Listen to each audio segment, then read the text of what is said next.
کبھی موقع ملے میری پیاری ماں تو ذرا نبی اکرم کی بیویوں کے حالات آپ ہیں۔ لڑکی کی شادی آپ کرتے ہیں، کیا دیکھتے ہیں آپ؟ لڑکا سرکاری نوکری میں ہے کہ نہیں؟ لڑکا 50,000 روپیہ مہینہ کما رہا ہے کہ نہیں کما رہا ہے؟ لڑکی اگر آپ کی خوبصورت ہے تو آپ کو لڑکا بھی ایک دم خوبصورت چاہیے۔ دینداری آج کون پوچھتا ہے میرے بھائی؟ آج دیندار لڑکے بیچارے پریشان ہیں، ان کے رشتے نہیں مل رہے ہیں۔ دیندار لڑکیاں پریشان ہیں، ان کے لیے رشتے نہیں مل رہے ہیں۔ لڑکوں کی ڈیمانڈ کہ لمبا چوڑا جہیز ملنا چاہیے، اور لڑکی والوں کی ڈیمانڈ کہ سرکاری نوکری والا اور اچھا کمانے والا اور لاکھوں کمانے والا داماد چاہیے۔ او لوگوں، ذرا نبی کے چاروں داماد کے حالات بھی پڑھ لینا۔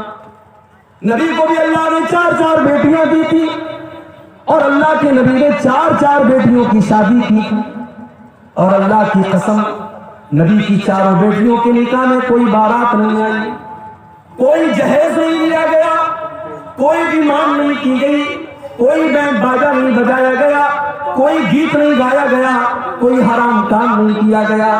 اور نبی نے رشتے میں کیا دیکھا؟ دینداری دیکھی۔ نبی نے سب سے لاڈلی بیٹی اور سب سے چھوٹی بیٹی کا نکاح حضرت علی کے ساتھ کیا، اور جب حضرت علی کو اللہ کے نبی نے داماد بنایا تو ان کے پاس رہنے کو اپنا گھر بھی نہیں تھا، ان کے پاس اپنا بستر بھی نہیں تھا، ان کے پاس اپنی گرستی کو بنانے کے لیے سامان، ضرورت کے سامان بھی نہیں تھے۔ اسی لیے جب اللہ کے نبی نے حضرت فاطمہ کی شادی کی تو گرستی کو بنانے کے لیے آپ نے بستر بھی دیا، آپ نے تکیہ بھی دیا، آپ نے چادر بھی دیا، آپ نے برتن بھی دیا تاکہ گرستی بن جائے۔ نبی نے داماد کے اندر دینداری دیکھی، اخلاق دیکھا، کیریکٹر دیکھا، کردار دیکھا۔ شادی ہو گئی، نبی کی سب سے لاڈلی بیٹی سسرال میں سارے کام خود کرتی ہے، حسن و حسین کی پرورش بھی کر رہی ہے، اور پانی بھر بھر کے لا رہی ہے، گھر کی صفائی بھی کر رہی ہے، آٹا بھی اپنے ہاتھوں سے گوندھ رہی ہے، سارے گھر کے کام کر رہی ہے، کوئی نوکرانی نہیں ہے، کوئی غلام نہیں ہے، کوئی نوکر نہیں ہے۔ حضرت فاطمہ کو پتا چلا میرے ابا جان کے پاس کچھ غلام آئے ہیں، کچھ لونڈیاں آئی ہیں۔ بخاری کے الفاظ ہیں، حضرت فاطمہ اپنے ابا سے ملنے کے لیے آتی ہیں، ابا سے ملاقات نہیں ہوتی ہے۔ حضرت فاطمہ اما عائشہ کو یہ پیغام سناتی ہیں، میرے ابا جان آئے تو ان کو بتا دینا کہ آپ کی بیٹی فاطمہ آپ سے ملنے کے لیے آئی تھی، اور وہ اس لیے آئی تھی کیونکہ اس آپ کی بیٹی کے ہاتھوں پر محنت کرنے کی وجہ سے نشان پڑ گئے ہیں، آپ کی لاڈلی بیٹی کے ہاتھوں پر نشان پڑ گئے ہیں۔ ابا جان اگر ہو سکے تو اپنی بیٹی کو ایک غلام دے دینا، ایک نوکر دے دینا، آپ کی بیٹی کو گھر میں کام کرنے میں کچھ سہولت مل جائے، اس کو سپورٹ مل جائے، کوئی نوکر دے دینا۔ شام کو اللہ کے نبی گھر میں آئے، اما عائشہ نے بتایا کہ آپ کی بیٹی ملنے کے لیے آئی تھی اور آپ سے غلام مانگ رہی ہے۔ بخاری کے الفاظ ہیں، اللہ کے نبی اسی وقت اپنی بیٹی کے گھر پہنچے، دروازہ کھٹکھٹایا، دروازہ کھلا، بستر پر پہنچے، داماد علی بھی موجود ہے اور بیٹی فاطمہ بھی موجود ہے۔ آپ نے کہا اے علی، اے فاطمہ، اے میری بیٹی، اے میرے داماد، میرے پاس غلام تو آئے ہیں مگر میں وہ غلام تمہیں نہیں دے سکتا، اس لیے نہیں دے سکتا کہ میرا جو مدرسہ چل رہا ہے، میری مسجد کے اندر جو میرے اسٹوڈنٹ پڑھ رہے ہیں، اصحاب صفہ کے نام سے جو میرے اسٹوڈنٹ ہیں، جو میرے دین کے طالب علم ہیں، ان کو کھلانے پلانے کا میرے پاس کوئی انتظام نہیں ہے۔ میں ان غلاموں کو بیچ کر کے اپنے ان غریب صحابہ کے کھانے پینے کا انتظام کروں گا۔ اے علی، اے فاطمہ، میں تم کو کوئی غلام نہیں دے سکتا۔ اس زمانے میں بھی مدرسے کے بچوں کے لیے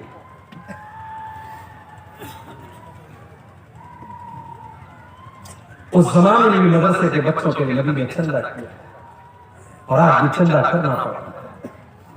نبی نے اپنے پریوار اور اپنی فیملی کی ضرورتوں کو قربان کر کے اپنے مدرسے کو چلایا ہے، اور آج بھی کتنے مدرسے ایسے ہیں جو بڑی مشکل سے چلتے ہیں، اور بڑی مشکلوں کے بعد ان مدرسوں سے پڑھ کر کے کوئی عالم دین بنتا ہے۔ لوگوں کے گھروں میں لائن لگا کر کے جاگیر کا کھانا کھا کر کے یہ بچے 8 سال 10 سال کے بعد عالم بنتے ہیں۔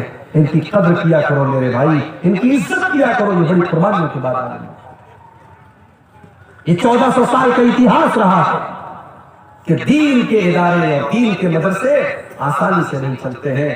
نبی نے اپنی بیٹی کا پیٹ کاٹا ہے، اپنا پیٹ کاٹا ہے اور اپنے مدرسے کو کاٹا ہے۔ کہا ہے میری بیٹی فاطمہ میں تمہیں غلام نہیں دے سکتا، میں تمہیں نوکر نہیں دے سکتا، لیکن ہاں میں تم کو اس سے بہتر ایک چیز بتا دیتا ہوں، اذا اویتما الى فراشکما فسبحا 33 وکبرا 33 واحمدا 33۔ جب تم بستر پہ سونے جایا کرو تو 33 بار سبحان اللہ پڑھ لیا کرو، 33 بار الحمدللہ پڑھ لیا کرو اور 34 بار تم اللہ اکبر پڑھ لیا کرو۔ فذالکما خیر لکما من خادم، تمہیں کسی نوکر کی ضرورت نہیں پڑے گی، تمہارے بدن کی ساری تھکان دور ہو جائے گی، تم یہ تسبیح پڑھ کے بستر پہ سو جانا۔ نبی نے اپنی بیٹی کو تسبیح سکھائی اور ہم نے اپنی بیٹی کو کیا سکھایا ہے؟ کٹیہار کے انگلش میڈیم میں ہمارا بچہ پڑھتا ہے، ہماری بیٹی پڑھتی ہے، اسکول کا پروگرام ہوا، سالانہ فنکشن ہوا، اینول فنکشن ہوا، سج سمر کے ہم بھی گئے، اپنی محترمہ کو بھی لے کے گئے، وہاں ہماری 10 سال کی لڑکی ناچ رہی ہے بالی ووڈ کے کسی گانے پر اور ہم ویڈیو بنا رہے ہیں اور اسٹیٹس لگا رہے ہیں اور پورے خاندان کو دکھا رہے ہیں، دیکھو میری بیٹی میرا نام روشن کر رہی ہے، کتنا اچھا ڈانس کیا ہماری بیٹی۔ نبی نے اپنی بیٹی کو تسبیح سکھائی اور ہم اپنے بچوں کو گانا سکھائیں۔ جو بوؤ گے وہ کاٹو گے، جو اپنے بچوں کو سکھاؤ گے کل بڑے ہو کر کے وہی سیکھیں گے۔ نبی نے اپنے بچوں کو تسبیح سکھائی۔ تربیت آپ کرتے ہیں، نوجوان آج اگر بگڑا ہے، لڑکے بگڑے ہیں، لڑکیاں بگڑی ہیں، تو سوال یہ ہے کہ آپ کیا کر رہے تھے، آپ کی ذمہ داری کیا تھی، آپ نے اپنی ذمہ داری کو کتنا لیا؟ نبی اکرم نے کیسی تربیت کی اپنے بچوں کو؟ یہ کیسا شور آ رہا ہے؟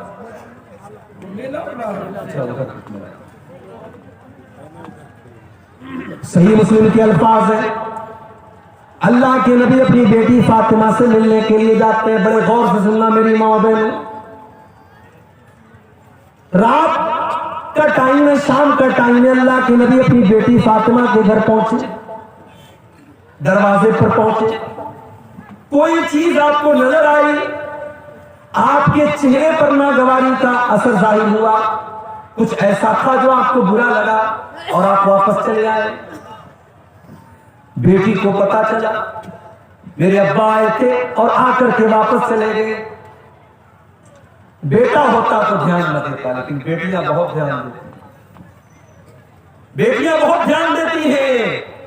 بیٹی تو اپنے ماں باپ کا چہرہ دیکھ کر کے پڑھ لیتی ہے کہ ابا ناراض ہے، اماں ناراض، ماں بیمار ہے، باپ بیمار ہے، بیٹی سسرال میں ہے، موبائل پر کال گیا، بیٹی کے ابو کی طبیعت بہت خراب ہے، وہ بیچاری اپنے سارے کام دھام چھوڑ کر کے دوڑی دوڑی آتی ہے کہ میرا باپ بیمار ہے، پہلے میں اپنے باپ کی حال چال لے لوں، اس کے بعد کام ہوتا رہے گا۔ بیٹا اسی گھر میں رہتا ہے، کام دھام کرتا ہے، باپ بستر پہ پڑا ہے، بیٹے کو فرصت نہیں ہے کہ اپنے باپ کو ایک نظر آ کر کے دیکھ لے، اس سے 2 منٹ بات کر۔ اس کے بعد بھی ہم لوگ بیٹوں کے لیے تڑپتے ہیں اور بیٹیاں پیدا ہوتی ہیں تو ماتھے پر بل پڑ جاتا ہے۔ حضرت فاطمہ کو پتا چلا ابا جان آئے تھے، واپس چلے گئے، فوراً پھر حضرت علی کو بھیجا کہ جا کر کے پوچھو کہ کیا بات ہے، ہم نے کون سی غلطی کر دی۔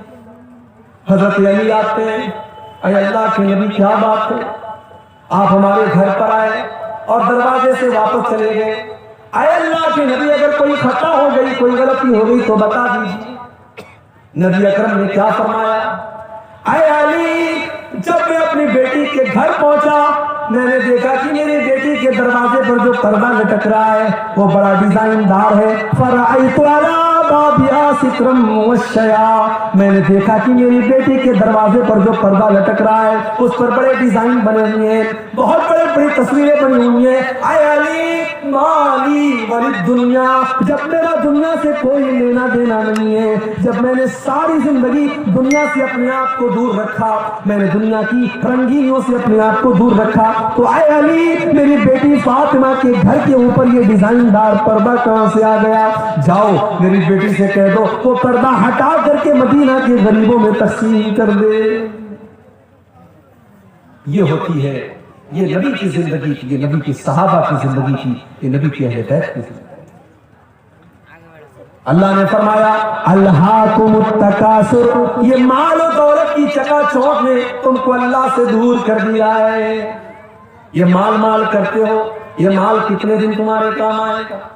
اللہ کے نبی فرماتے ہیں، اللہ تعالیٰ کہتا ہے یقول ابن آدم مالی مالی، آدم کا بیٹا کہتا ہے ہائے میرا مال، ہائے میرا مال، وما مالک الا ما اکلت فافنیت وما لبست فابلیت وما تصدقت فامضیت۔ اللہ کے نبی فرماتے ہیں کہ تیرے مال کی کیا حقیقت ہے، یا تو نے پہن کر کے پرانا کر دیا، یا تو نے کھا کر کے ختم کر دیا، یا تو نے اللہ کی راہ میں دان دے دیا، صدقہ کر دیا، خیرات کر دیا اور آخرت کے لیے آگے بڑھا دیا، یہی تو تیرا مال ہے۔ اور کیا تیرا مال ہے جو تو چھوڑ کے جاتا ہے وہ تو دوسروں کا ہو جاتا ہے، تیرا کیا ہے؟ تیرا کیا ہے؟ ساری زندگی جو جس مکان کو بناتے ہیں آپ، حرام کمائی سے جس مکان کو بناتے ہیں، ایک دن آتا ہے آپ مر جاتے ہیں اور آپ کے بچے اس مکان میں جس کو آپ نے کھڑے ہو کر کے بنوایا ہے، اس مکان میں آپ کے بچے آپ کی لاش کو 24 گھنٹے رکھنے کے لیے تیار۔ انسان مر گیا، 24 گھنٹے کوئی ڈیڈ باڈی کو رکھنے کے لیے تیار۔ بیوی کو بہت محبت ہے شوہر سے، بیوی کی آنکھوں میں آنسو بہ رہے ہیں، بیٹے رو رہے ہیں، مگر بیٹا ایک بار بھی نہیں کہتا میرے ابا جان کو میرے پاس رہنے دو۔ سب لوگوں کو فکر ہے جلدی سے قبر تیار ہو جائے، جلدی سے جنازہ پڑھی جائے، ابا کو دفن کر دیا جائے، کوئی مردے کو رکھنے کو تیار نہیں ہے۔ او لوگوں تمہاری ویلو ختم ہو گئی، تمہاری حقیقت ختم ہو گئی، موت کی راتیں تمہاری اوقات تم کو پتا چلی۔ اسی لیے اللہ کہتا ہے الہاکم التکاثر حتی زرتم المقابر، جب تم قبرستان پہنچو گے تب تمہیں پتا چلے گا دنیا کی حقیقت کیا ہے۔ قبرستان تو پہنچو گے، دنیا میں فارچونر گاڑی کی سواری کرنے والا، 1 کروڑ کی گاڑی سے چلنے والا، 4 لوگوں کے کندھوں پر آج جنازے کی شکل میں جا رہا ہے، جو اپنے شیمپو سے، اپنے فیوریٹ شیمپو سے نہایا کرتا تھا۔ بہت ساری عورتیں ڈف شیمپو لگاتی ہیں، کوئی دوسرا شیمپو لے آؤ تو برا مان جاتی ہیں۔ بہت سارے لوگ لکس صابن سے نہاتے ہیں، ان کو دوسرا صابن نہیں چلتا۔ آج مر گیا، آج کوئی کہنے والا نہیں ہے یہ تو ڈف صابن سے نہایا کرتا تھا، آج اس کو صابن کیوں نہیں لگا رہے ہو، کوئی یہ کہنے والا نہیں ہے یہ تو گرم پانی سے نہایا کرتا تھا، آج اس کو ٹھنڈے پانی سے کیوں نہلا رہے ہو، کوئی یہ کہنے والا نہیں ہے اس کو شیمپو کیوں نہیں لگا رہے ہو، یہ تو شیمپو لگایا کرتا تھا۔ اتنا بے بس ہو گیا، اتنا کمزور ہو گیا، آج اس کے بدن سے کپڑے دوسرے اتار رہے ہیں، آج اس کو ننگا دوسرے لوگ کر رہے ہیں، آج اس کے بدن پر دوسرے لوگ پانی ڈال رہے ہیں، آج وہ اس لائق بھی نہیں ہے کہ وہ کلی کر سکے، وہ ناک میں پانی ڈال سکے، آج اس کی گندگی کو دوسرے لوگ صاف کر رہے ہیں۔ مر گیا، گھر والوں نے نہلا دیا، اب کفن کا نمبر آیا۔ دنیا میں کپڑا پہنتا تھا تو دکان پر جا کر کے کہتا تھا سب سے مہنگا کپڑا مجھے دکھا، 1000 روپیہ میٹر والا کپڑا پہن کر کے وہ نکلتا تھا اور اپنے کپڑے کا روپ جھاڑتا تھا۔ آج مر گیا تو معمولی کاٹن کے کفن کے کپڑے میں، سوتی کپڑے میں اس کو کفنایا جا رہا ہے۔ وہ یہ بھی نہیں کہتا ہے وہ لوگوں میں تو ریمنڈ کا کپڑا پہنا کرتا تھا، میں تو فلاں کمپنی کا کپڑا پہنا کرتا تھا، میں تو ڈینم کی، میں تو فلاں برانڈ کی جینس کی پینٹ پہنا کرتا تھا۔ آج سارا برانڈ ہوا ہو گیا، آج ساری کمپنیاں ہوا ہو گئی، آج جس کپڑے میں کفنایا جائے وہ کفنایا جا رہا ہے، کفنا دیا گیا۔ اب لوگ آ رہے ہیں اس کو دیکھنے کے لیے، دیکھ لو آخری دیدار ہے، اب اس کو کوئی دیکھنے والا نہیں ہوگا، آخری دیدار ہے، دیکھ لو، اب یہ مدو مٹی نیچے چلا جائے گا، اب اس کو قبر میں ڈال دیا جائے گا، پھر تم دیکھنا بھی چاہو گے تو فوٹو کے اندر دیکھ سکتے ہو، موبائل کے اندر دیکھ سکتے ہو، تم ریئل میں دوبارہ اس کو نہیں دیکھ سکتے۔ کفنا دیا گیا، جنازہ تیار کر دیا گیا، 4 لوگوں نے چارپائی کو اٹھایا، قبرستان لے کے جانے لگے۔ قبرستان لے کر کے پہنچے، امام صاحب نے کھڑے ہو کر کے جنازے کی نماز پڑھائی۔ جنازے کی نماز میں امام صاحب نے سورہ فاتحہ پڑھی، درود شریف پڑھا، جنازہ کی دعائیں پڑھی، مردے کی مغفرت کی دعا کی، چوتھی تکبیر کے بعد سلام پھیرا۔ قبر تیار ہو چکی ہے، قبر کے پاس لایا گیا، قبر میں اتارا گیا، مٹی دے دی گئی۔ سارے لوگوں نے مٹی دے کر کے اپنے ہاتھ جھاڑ لیے اور ہاتھ کے ساتھ ساتھ اپنا پلہ بھی جھاڑ لیا۔ یہ بتا دیا، بیٹے نے اپنے باپ کو مٹی دے کر کے یہ بتا دیا، ابا جان میں آپ کا بیٹا ہوں، آپ نے مجھے پڑھایا لکھایا، میرے لیے زمین جائیداد بنائی، میرے لیے کیا کیا کیا، مگر آج اس قبر کے اندر میں آپ کے کام آنے والا نہیں ہوں۔ اس قبر کے اندر جب منکر نکیر آپ سے سوال کریں گے تو ابا جان میں آپ کے کوئی کام نہیں آؤں۔ بیوی، جس بیوی کے زیورات کے لیے اس نے سود اور بیاج کا دھندا بھی کیا تھا، اس نے حرام کاروبار بھی کیا تھا اور اپنی بیوی کے کان اور ناک اور ہاتھوں کو زیورات سے بھر دیا تھا، آج وہ بیوی بیٹھ کر کے رو رہی ہے اور ایک بار بھی اپنے شوہر سے یہ نہیں کہہ رہی ہے کہ میں آپ کی قبر میں آپ کی مدد کرنے آؤں گی۔ وہ آنسو تو بہا رہی ہے مگر آپ کی قبر میں آپ کے کوئی کام نہیں آ رہی ہے۔ وہ لوگوں، اگر انسان صرف اپنی موت کے اوپر غور کرے، اسے سمجھ میں آ جائے کہ یہ دنیا کتنی بے وفا ہے۔ وَمَا الْحَيَاةُ الدُّنْيَا إِلَّا مَتَاعُ الْغُرُورِ، یہ دنیا تو بے وفا ہے، یہ دنیا تو دھوکے کا سامان ہے۔ اس دنیا کو کوئی مطلب نہیں کہ آپ کی آرزو کیا تھی، آپ کے سپنے کیا تھے۔ آج کل تو جوان موتیں ہو رہی ہیں، پہلے یہ تھا کہ صاحب آدمی 60 سال کا ہوا، 70 سال کا ہوا تب موت ہوتی تھی، اب تو موت تو ہمیشہ اپنے ٹائم پر ہی آتی ہے۔ ہم کو لگتا ہے کہ 60 سال میں آدمی مر گیا، 50 سال کی عمر میں آدمی مر گیا، موت تو اپنے ٹائم پر آئی۔ اس وقت جوان موتیں بہت ہو رہی ہیں، کسی کو کینسر ہو گیا، کسی کو ڈینگو ہو گیا، کوئی ایکسیڈنٹ میں مر گیا۔ الہ آباد کی سرزمین ہمارے یو پی کے اندر ہے، ڈاکٹر محسن نام کا ایک نوجوان لڑکا، ہٹا کٹا خوبصورت لڑکا، 1 سال پہلے مجھے جلسے میں ملتا ہے، میں منع کرتا ہوں پھر بھی میرے ساتھ سیلفی لیتا ہے، اپنا موبائل نمبر مجھے دیتا ہے، مجھ سے کانٹیکٹ میں رہتا ہے، قوم کی خدمت کرنے کا جذبہ بھی اس کے اندر ہے۔ 1 سال کا پیریڈ بھی نہیں گزرا، فیس بک کے اوپر پوسٹ آتی ہے ڈاکٹر محسن کی، مجھے ڈینگو ہو گیا ہے، میرے حق میں دعا کریں۔ 3 دن کے بعد میسج آتا ہے ڈاکٹر محسن کا انتقال ہو گیا، اس کی مغفرت کی دعا کریں۔ ڈاکٹر محسن نے کیا سوچا ہوگا، میں اس جوانی کی عالم میں جبکہ ابھی تو میری شادی بھی نہیں ہوئی، میرے ماں باپ نے میری شادی کا سپنا دیکھا تھا، میرا رشتہ طے ہوا تھا، میں کسی کا داماد بننے والا تھا، کیا ڈاکٹر محسن نے یہ سوچا تھا کہ آج میں موت کے گھاٹ اتر جاؤں گا اور شادی کا دن بھی میں نہیں دیکھ پاؤں گا، میں دنیا سے اسی حال میں چلا جاؤں گا۔ میرے نوجوان ساتھیوں، یہ موت آپ سے پوچھ کر کے تو نہیں آئے گی، اس موت کو اس سے کوئی مطلب نہیں کہ آپ کے کون کون سے سپنے ہیں اور آپ کے کون کون سے ارادے ہیں، یہ موت آئے گی اور آپ کو آپ کے اپنوں سے جدا کر دے۔ ہمارے بڑے اچھے دوست تھے مولانا عبد الرحمان ساجد سلفی، اتر پردیش کے سدھارتھ نگر کے رہنے والے، ممبئی کے مسجد کے امام ہیں، تقریر کرنے کے لیے پونا جاتے ہیں، رات میں تقریر کر کے واپس لوٹ رہے، ٹیکسی کے اوپر سوار ہیں، ایکسیڈنٹ ہو جاتا ہے، انتقال ہو جاتا ہے، خوبصورت چہرہ لہو لہان ہو جاتا ہے، جو دیکھتا ہے اس کی آنکھوں میں آنسو آ جاتے ہیں۔ لیکن میرے پیارے بھائیوں، موت کو کوئی ترس نہیں آتا، موت کو کوئی رحم نہیں آتا، موت کا فرشتہ اس کو اس سے کوئی مطلب نہیں کہ آپ کا 1.5 سال کا بچہ آپ کا انتظار کر رہا ہے، ابھی آپ کی نئی شادی ہوئی ہے، ابھی آپ کی جوان بیوہ آپ کا انتظار کر رہی ہوگی، آپ کے ماں باپ آپ کا انتظار کر رہے ہیں، ابھی تو آپ نے مکان بھی نہیں بنایا، ابھی تو آپ نے زندگی میں بہت سارے سپنے پورے نہیں کیے، موت آئے گی اور آپ کے سارے سپنوں کو چکناچور کر دے گی۔ الہاکم التکاثر حتی زرتم المقابر، میرے بندو تم کتنا بھاگو گے، کتنا بھاگو گے، تم اللہ سے بھاگ کر کے کہاں جاؤ گے؟ حتی زرتم المقابر، ایک دن تو تم کو قبرستان آنا ہے۔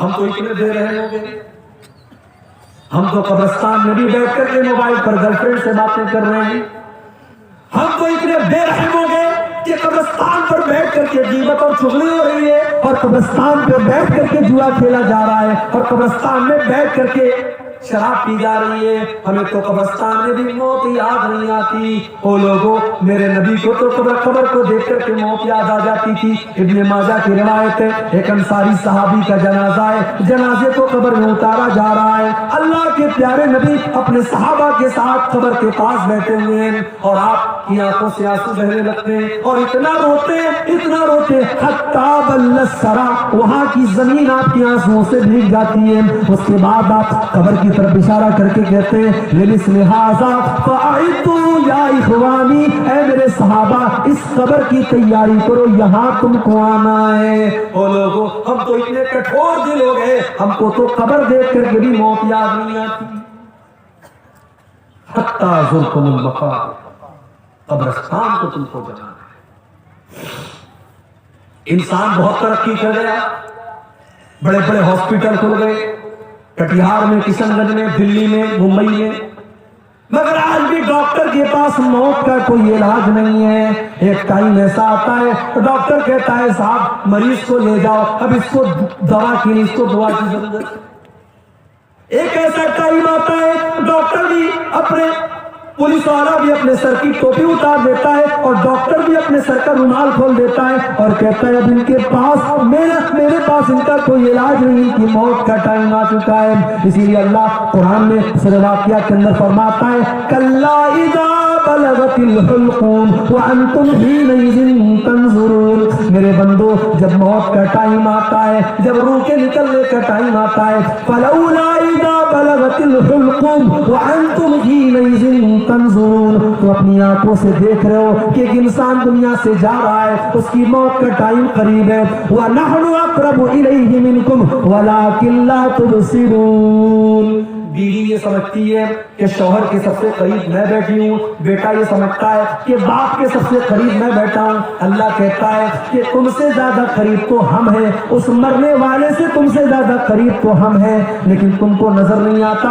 ہم تو اس مرنے والے کے تم سے بھی زیادہ قریب ہیں۔ فلولا ان کنتم غیر مدینین ترجعونها ان کنتم صادقین، اگر تمہیں یہ لگتا ہے کہ تمہارے اوپر اللہ کا پاور نہیں ہے، اللہ کی طاقت نہیں ہے، تو ذرا مرنے والے کی روح کو واپس ڈال کر کے دکھا دو، ذرا موت سے اس کو بچا کر کے دکھا دو۔ تم نہیں دکھا سکتے، موت سے بچ نہیں سکتے، اور اسی لیے اللہ نے اپنے نبیوں کو بھی موت کے گھاٹ اتارا، نبیوں کو بھی موت آئی۔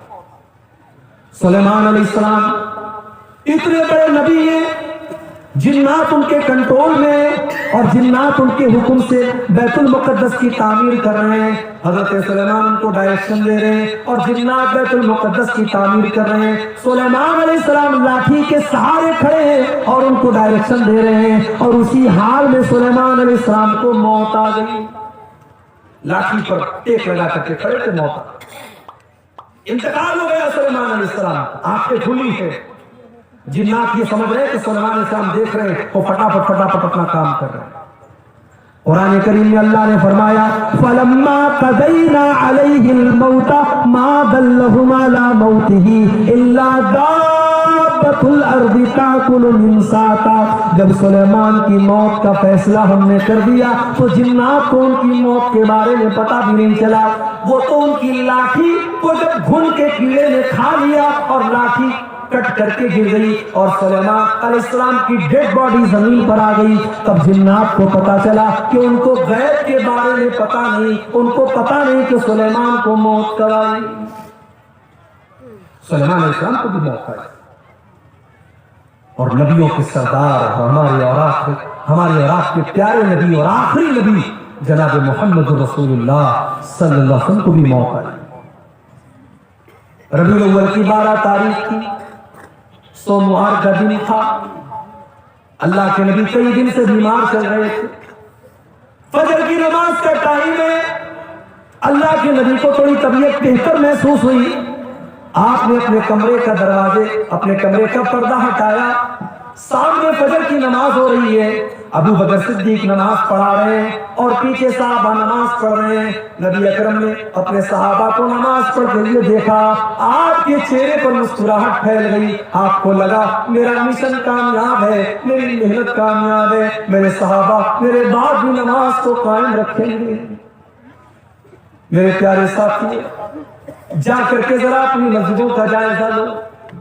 اس گاؤں کے اندر مجھے نہیں پتا کتنی مسجدیں ہیں، جاؤ ذرا مسجدوں میں فجر کی نماز کا جائزہ لو۔ اگر یہ بیچارے 70 سال والے، 60 سال والے، یہ ڈنڈا لے کر کے چلنے والے بوڑھے اگر مسجد میں جانا بند کر دیں تو شاید فجر کی نماز میں تالا لگ جائے مسجدوں میں، اور فجر کی نماز میں کوئی مسجد کو کھولنے والا نہ ہو۔ ہم تو نماز سے اتنے دور ہیں، کوئی بات نہیں ہے، ہمارا کاروبار چل رہا ہے، ہماری دکان چل رہی ہے، نماز ہو رہی ہے، اور محبت رسول کا دعویٰ۔ اللہ اکبر۔ ایک مرتبہ ربیع الاول کا مہینہ تھا، میرا پروگرام تھا کلیا چک میں، مالدہ میں۔ مالدہ اسٹیشن سے کلیا چک جانے میں عام طور سے 1 سے 1.5 گھنٹہ لگتا ہے، مجھے 3 گھنٹے لگ گئے۔ راستے پر جلوس نکل رہا تھا صاحب۔ کس کا جلوس نکل رہا ہے؟ نبی کے عاشقوں کا جلوس نکل رہا ہے، نبی کے عاشقوں کا جلوس نکل رہا ہے، ڈی جے بج رہا ہے، راستوں کو جام کر کے، ناچ کر کے، گا کر کے، نعرے لگا کر کے لوگ محبت رسول ظاہر کر رہے ہیں۔ جس کو نبی سے محبت ہوگی وہ جلوس نہیں نکالے گا، وہ ناچ گانا نہیں کرے گا، وہ ڈی جے نہیں بجائے گا، وہ میوزک نہیں بجائے گا۔ جس کو نبی سے محبت ہوگی وہ نماز قائم کرے گا، کیونکہ نبی کو نماز سے بڑی محبت تھی۔ اللہ کے نبی فرماتے ہیں جو الت قرۃ عینی فی الصلاۃ، نماز میری آنکھوں کی ٹھنڈک ہے۔ نماز کا ٹائم ہوتا تھا، اللہ کے نبی حضرت بلال سے کہتے تھے یا بلال ارحنا بالصلاۃ، اے بلال جلدی سے نماز کھڑی کرو اور مجھے میرے دل کو سکون پہنچاؤ۔ فجر کی نماز ہو رہی ہے، اللہ کے نبی کے چہرے پر مسکراہٹ پھیل رہی کہ میرے بعد بھی میرے صحابہ نماز قائم کریں گے، میرا مشن چالو ہے، میرا مشن جاری ہے۔ نبی اکرم نے زبان سے کچھ نہیں کہا ہے، پردہ ہٹایا ہے اور دروازے پر آ کر کے کھڑے ہیں۔ صحابہ کو اپنے نبی سے اتنا پیار تھا، انہوں نے محسوس کر لیا، ان کو اپنے نبی کی خوشبو محسوس ہو گئی، ان کو پتا چل گیا کہ اللہ کے نبی اپنے دروازے پر آئے ہیں۔ صحابہ نے نماز کی حالت میں ابو بکر صدیق کو اشارہ کرنا شروع کیا کہ اللہ کے نبی آ چکے ہیں، اب تم پیچھے آ جاؤ، اللہ کے نبی نماز پڑھائیں گے۔ حضرت ابو بکر نے پیچھے ہٹنے کا ارادہ بھی کیا، لیکن اللہ کے نبی نے اشارہ کیا کہ نہیں تم نماز پڑھاتے رہو، اور اللہ کے نبی نے دوبارہ پردہ گرا دیا۔ اور صحابہ کہتے ہیں یہ آخری نظر تھی جو اللہ کے نبی نے صحابہ پر ڈالی تھی۔ فجر کا وقت ہے، پھر سورج نکلا، دن چڑھنے لگا، چاش کا وقت آنے لگا، اور جیسے جیسے دن چڑھ رہا ہے محمد رسول اللہ کی تکلیف میں اضافہ ہو۔ اما عائشہ فرماتی ہیں